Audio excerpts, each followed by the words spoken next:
It's Monday morning, which means it's weekly feed time, because that's when I feed my plants. It also means it's time to take a closer look at the plants and do any pruning that's necessary. A lot of us understand about pruning tomatoes and cucumbers and climbing plants, but haven't really thought about pruning low-growing, non-vining plants. Here is some pak choi, and this pak choi needs to be pruned. This pak choi here has been pruned. You notice the difference in the plants. The reason why you want to prune plants is for the health and productivity of the plants. You can see here, this is a nice large leaf, but it's an old leaf. You can see the quality of the leaf has deteriorated compared to the new leaves that are coming on. You see this leaf over here, it's losing its ability to feed the plant. You can tell that by the color of the leaf. Also, it's hanging down. You have leaves down here that are in the ground that can start rotting and attracting insects and disease.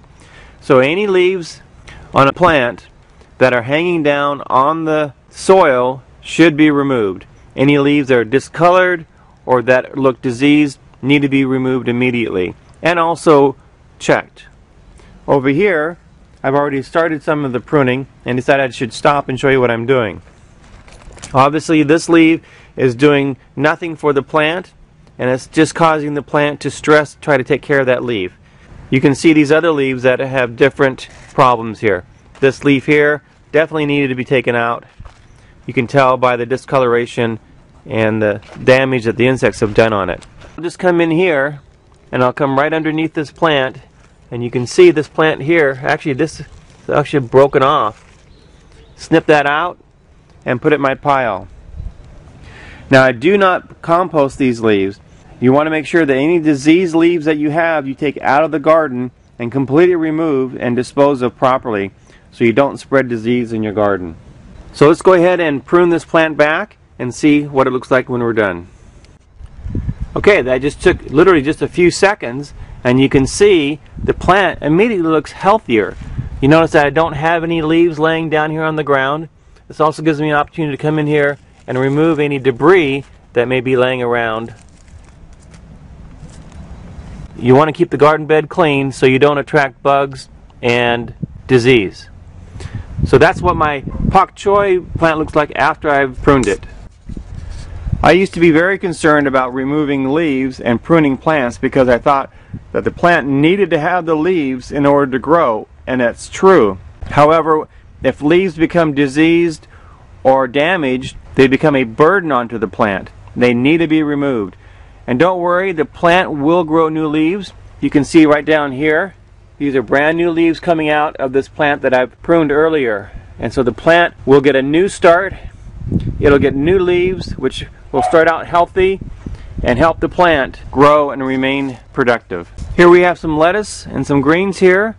I can just simply take the individual leaves off, and of course the good ones we just break off and put in the salads. Here I've got some seeds. If I'm not going to be saving these seeds, I need to break these off and keep the plant clean, off the ground, and just having healthy leaves on here.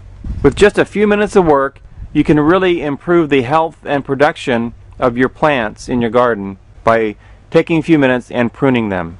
There's an entire lesson in the Mid-Ladder Gardening course book. Lesson 15 goes over pruning plants, and especially vining plants, so you can get the most light and air circulation and keep them disease and insect free. The pruning is done, and just because you prune doesn't mean you just got a box full of garbage. This is the scraps that I'm not going to be using to eat, but these could be used for animals. If you have chickens and so forth, be great for a compost pile if you compost. But after doing the pruning, getting leaves off the ground, I wash them in our natural fruit and vegetable rinse, spun them dry, and then I put the mixed lettuces in this container. Here's another container of mixed lettuce. Again, this is just from the thinning. Here's a bag of greens. We've got broccoli leaves, cauliflower leaves, and Brussels sprout leaves in here. And then here we've got the pak choi, which we're going to look forward to enjoy. So just because you're pruning your plants, keeping the garden healthy and clean, doesn't mean you're going to end up with a bunch of waste. This is all going to go into salads and green smoothies. So pruning your garden gives you the advantage of keeping a nice healthy garden, healthy plants. It'll help reduce the disease and insect problem and give you some great bonus foods that you may not have counted on to enjoy with your family. This is LDS Prepper reminding you, if you are prepared, you shall not fear. Make sure to check out the Mid-Latitude Gardening Course book with the link below this video.